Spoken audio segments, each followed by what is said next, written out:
This is Dial In Democracy. You can call in right now on the open line. Our guest in the studio is the Shadow Treasurer, Tim Wilson. Before we take calls, I'm keen to know, as you make your way around the country, how often are you hearing concerns about ISIS brides? Hearing it a lot, but hearing also a lot about inflation. You know, I was watching to the Today Show this morning and it was talking specifically about how pensioners are doing it tough because of rising prices. So we're hearing it across the board. I'm going to ask you about a speech that Peter Costello is delivering today in just a moment on the economy. But the first calls you're going to answer relate to the Islamic State brides. I should just let people know that the PM and the Home Affairs Minister maintain they're not involved in the latest efforts to bring the ISIS brides home. And at the same time, we're learning more about one of the returning ISIS brides, Kirsty Ross Emily, is part of the cohort. Her former housemate, Sarah, has reported to Daily Mail Australia a conversation that she once had with the ISIS bride where she was told, I don't want to go back to school, I want to go and make bombs. And you've also got Di Lee, the independent MP in Fowler, who's saying, well, you can't drop them here in this electorate because we've got lots of people here who fled Islamic State.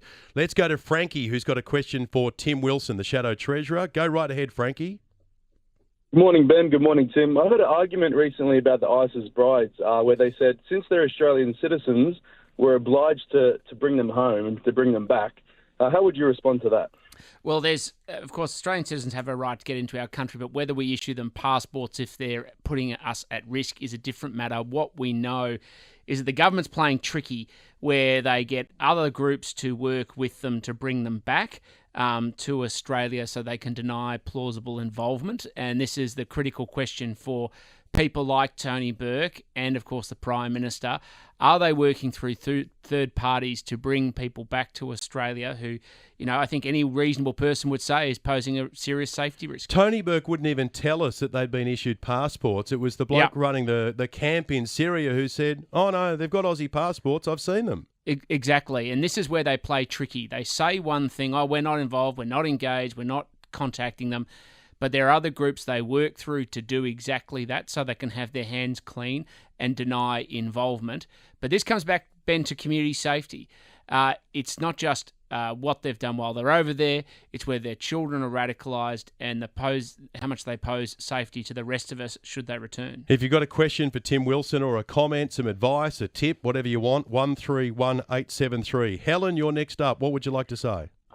Mr. Wilson, why is it the hard-working Australian taxpayer dollars responsible to support and educate their radicalised children when they come back to? Why should we do that? It's just not right in this day and age. I mean, the way that the country is going. Helen, your concern is the concern of so many people. We've got to be careful. What the adults do is up to the adults. The kids don't necessarily have the choice in the circumstances they face. One of the critical things we have to make sure is that the kids aren't radicalised. We have to make sure that there isn't a pathway where they become a risk to the rest of the Australian community. But we also have to make sure that, of course, children are provided with appropriate education. So the question, this is why the pressure has to be back on the government. What are they doing? How are they facilitating a pathway for them to come back to Australia? And what responsibility is going to happen to make sure that if they do arrive back, that the rest of the community is kept safe. What do you think Donald Trump would do in this situation, Tim Wilson? I'm not suggesting that you model yourself on the US president, Sure. but he wouldn't be worried about what school are they going to, how are we going to de-radicalise. He'd just be saying you're not coming. Yeah, well, and that's what we've basically said, is you shouldn't be facilitating a pathway for people who pose a risk to the Australian community, who've made a choice.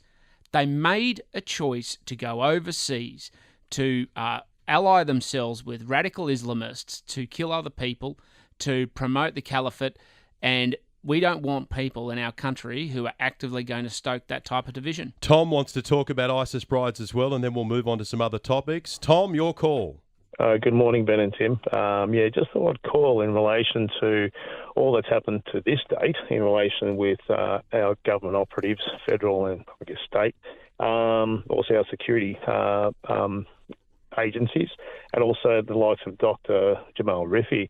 Now, these people cost money, a lot of money, funded by the taxpayer. I don't know where Jamal Rifi gets his money from, but having said that, we're talking about a considerable amount of money to date. Now, that's not including costings in relation, if they do arrive, in relation to housing and so on and so forth. We're talking about a heck of a lot of money. Can we afford this at the moment, Tim Wilson? Well, we absolutely can't afford to be facilitating this type of activity right now when so many people are doing it tough.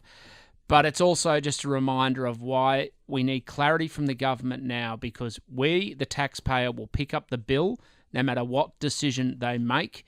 And I don't think Australians who are struggling to go to the grocery, pay their grocery bills or struggling to pay their mortgage are looking at how they're going to pay for returned ISIS brides when they've made an active choice to betray our country. And I think that Di Lee makes a very relevant point where she says there are people in her electorate who are living here because they got away from Islamic State, and then they find out that possibly you've got some Islamic State supporters who are moving into the neighbourhood. Bingo. Let's talk about the economy. The former Treasurer, Peter Costello, has issued a warning to young Australians saying the Labor government is softening you up for tax hikes, and meanwhile they're spending taxpayers' dollars like there's no tomorrow. 100% right, but it's even worse than that. They're borrowing from the future and pouring debt petrol on the inflation fire. Debt is tomorrow's taxes. So they're not only raising taxes today, they're going to raise taxes into the future. And if you think that these taxes are not targeted at you, you're throwing others to the crocodile, thinking that you're going to be eaten last. Their plan today is capital gains, which is a massive tax increase, but they're sustaining and have increased income tax while they've been in government. So if you're paying too much, get used to it unless you want to see a change. Frank's got a question on tax for Tim Wilson. The Shadow Treasurer is live in the 2GB Breakfast Studio. You can dial in right now and ask a question or offer a comment. 131873. Frank, your call. Morning, Tim. Hey, Frank. Mate, I just wanted to know, the proposed capital gains tax changes, are they applicable to all asset classes or just property? We don't know the answer to this yet. What we know is Jim Chalmers is out there floating ideas. He's softening the public up, as Peter Costello has said, and he's trying to dress it up as though it's about a fair go for young people and mobilising young people against older Australians who've worked hard, saved and sacrificed. But this is thin end of the wedge stuff, as you know, Frank. They put it in place. They'll say it's only on this little thing here, but then they'll progressively expand it across the board. So you've got to assume that this is going to be a housing tax to start with, but continue across the board. The union heavyweight Bill Kelty has warned the Treasurer about scaling back the capital gains tax discount. He says the move must be accompanied by tax cuts, otherwise it's going to be another hit to young people. When are we going to get some fair income tax cuts? Well, I'm hoping this is something we're absolutely going to look at it, and if we can achieve it, it's something I want to achieve, because 47 cents in the dollar, this is the point Bill Kelty makes, Paul Keating makes, but Jim Chalmers has kept 47 cents in the dollar as a top marginal tax rate, and actually we legislated last time we were in government. He reversed that to keep it high. It's not fair. It taxes young people in particular when all they've got is their physical labour or, of course, their intellectual labour. We've got a call coming in from someone who we speak to regularly on the program, Theo Ficari, who's the boss of the Australian Association of Convenience Stores. All right. Theo, go right ahead. You've got Tim Wilson's ear. Morning, Tim and Ben. Mate, my question, Tim, is why do you think the current government continues to have their head in the sand and not take control of this policy disaster around both tobacco excise as well as not standing up more funding for enforcement to actually help the states close down these stores? Theo, simple question, simple answer. It's pride. They like to carry on that they're the ones who have been responsible for reduction in tobacco consumption.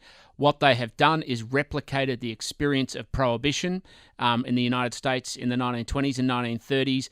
They've brought in criminal gangs who profiteer, who use that money to do things like sponsor terrorism in Australia, and that is not an inflammatory thing to say. That is what the Australian government is doing.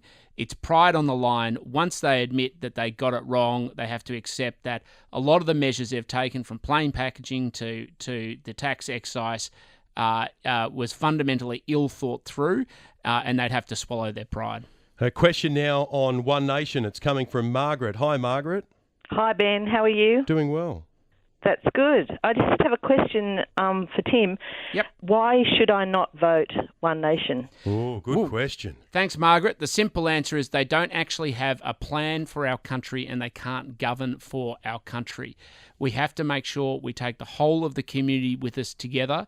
Their history, their practice in the past is they seek to divide, but more important that they attack different sections of the community. Some of the things that the leader plus others have said in the past have been despicable. We need to focus on how we're uniting our nation, taking it forward together and building a better country for everybody. If they're so bad, why are they running rings around you? Well, I think there's a lot of middle finger voting going on. A lot of people saying we're not happy with the status quo and you have to earn back our trust. And I'm talking about we, Liberals and Nationals, need to win back their trust. I think they're right. If you think, just think about you're a small business person and you're getting absolutely pounded right now with rising costs. And, people are looking at the government saying, you're actually giving us the middle finger. We got to stand up and fight for them. We had record small business insolvencies last year. We're on track to exceed it next year. So many people are looking for hope. We have to be that agent of hope. But more important than that, we actually need to have the policies that give people hope and deliver for them. Tim Wilson is with us in the studio, the Shadow Treasurer. Just back to One Nation briefly before returning to more calls. Sure. Do you believe the polls when they show One Nation's ahead of you guys? I do believe that there is a lot of middle finger voting going on right now. People are saying we're not happy. Think about pensioners. But do you think they're ahead of you? Like you study the polls, that's what Sure. you do, you're a politician. Or do you think some of them might be overstated? No, it's not that I think they're overstated. I think people are answering it honestly. But is that going to be the same as what it is come election time? That's an entirely different question. Let's go to your calls. David's online right now with a question for Tim Wilson. Hi, David. Morning. I've got two quick questions. I need the Liberals to find out the total cost of renewables to this country. I think the nation will be absolutely shocked at the money we've wasted on this ideology. The other thing I'd love you to do is, or want to tell you, I will never vote Liberal again until Malcolm Turnbull's membership is cancelled. Okay, why don't we kick off on the cost of renewables first? I don't have the exact number on me, but of course it's in the tens of billions of dollars. There's the historical number of how much has been given in subsidies. Then there's the gap of how much more we're paying in electricity prices.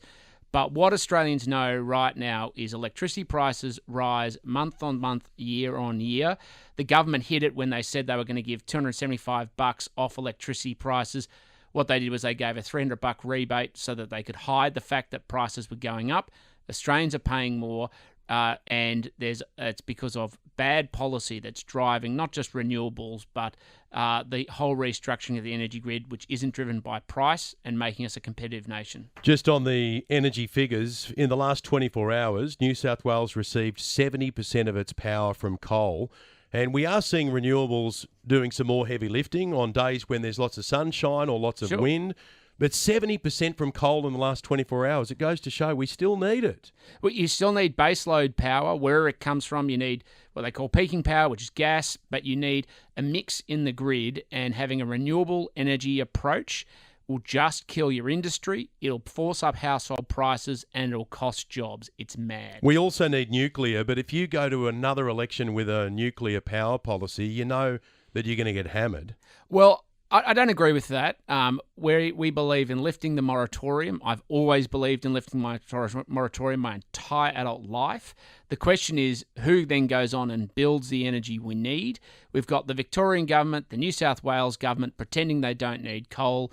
They've got secret deals to keep them going longer. Reality has to bite. Energy reality must bite, and it is, but the problem is that households are the ones picking up the bill. Let's go to your calls. Paul is online. Tim Wilson is our guest, the Shadow Treasurer. Your call, Paul. Tim, congratulations on your appointment. Thanks, Paul. Timely enough, mine is about energy, and I would like to know whether, because of the evidence to suggest that energy is contributing so much to inflation, that whether or not, and this is timely, you're going to continue to champion nuclear, because I am one person that thinks that we should be going down that road. And why are we taking money from the people and then paying the bills and then having the government give us a subsidy back? It makes no sense. We need to slow down. I'm all for the environment, but wow, slow down and do it in a timely manner and vary everything. We need to get these power prices down, and that will affect inflation directly. Is there any sign of them coming down, Tim? Well, not under the current government and under the current government's policy settings. They're actively forcing out the baseload power we need and replacing it with more expensive alternatives. And it's not just the generation cost, meaning how much it costs to drive the turbines and everything else. It's the cost of the infrastructure, the poles and the wires. We've had this in New South Wales for a long time. And so it all gets pushed down in inflation. It's all a cost on business. The cost of business gets passed on to you, the consumer, and we're all getting hit every step of the way. So until you actually focus on how to get prices down, you won't get downward pressure on inflation, you won't get cheaper bills and improved standard of living for Australians. Julie's got a question for Tim Wilson. Hi, Julie. Hi, how are you? Good morning, and welcome, Tim, to your new role. I think you're going to do well at it. Thanks, John. Tim, one of the things that was mentioned in the last couple of weeks is the housing supply issues. Yep.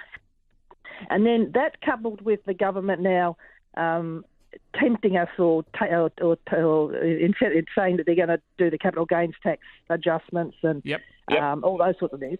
Here's an idea for thought. Why don't we incentivise the investors rather than hitting them with the stick to perhaps sell their investment properties and release some of those properties back into the market space for increased supply?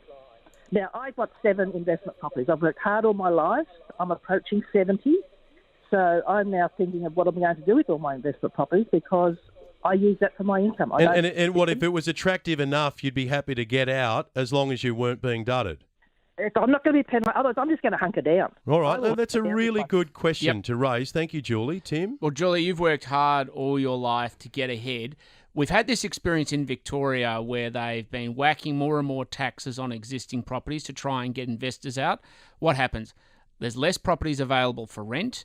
As a consequence, rents have skyrocketed in Victoria. And of course, anyone's an owner is normally a renter first. That means it's harder for them to get ahead to be in a position one day to buy their own first home, which is why there's no silver bullet to this. We need to increase supply. We need to make sure that there are more houses available for Australians at different stages of life. We need to make sure that people feel flexible to be able to downsize as they might have had their kids leave their home so they can live in something that's respectable and in the community they love. But the worst thing to do is just think you can whack a tax and it's going to change it. What Jim Chalmers is doing is just going for revenue, and it's off you, Julie. All right, let me ask you this, Tim. Do we have too many homes, too many properties in this country owned by too few? I don't think that's a fair assessment because, as I said before, you need rental properties. I've been a renter in the past. If you want to be able to to rent a home, they need to be available to people. But people want to be able to buy. Absolutely. And so that's why you've got to have a full spectrum in the marketplace. You've got to be able, if not, you've only got people living at home until they have a pathway to go on and buy their own home. We need to make sure that people can do what they need to do. Some people want to rent temporarily. Some people need to be able to rent closest to where they're going to work. It's really hard for a lot of people who work for emergency services in the more affluent suburbs these days to buy. They need somewhere to rent. So what we need is more supply. That will give the pathways for choice based on what people need on their circumstances. We heard from a bloke earlier this morning, and there were interviews up on 2GB.com. He's waiting on a building licence here in New South Wales. Yeah. He's waiting 20 weeks, right? Ooh. So they said, look, there's a bit of a delay, 12 weeks, 18 weeks, 20 weeks. Yeah. And he told us, he said, I got a gun licence in 10 weeks. Yep. But a building licence, 20 weeks and still waiting. For as long as you've got some of those problems in the system, we're not going to fix it.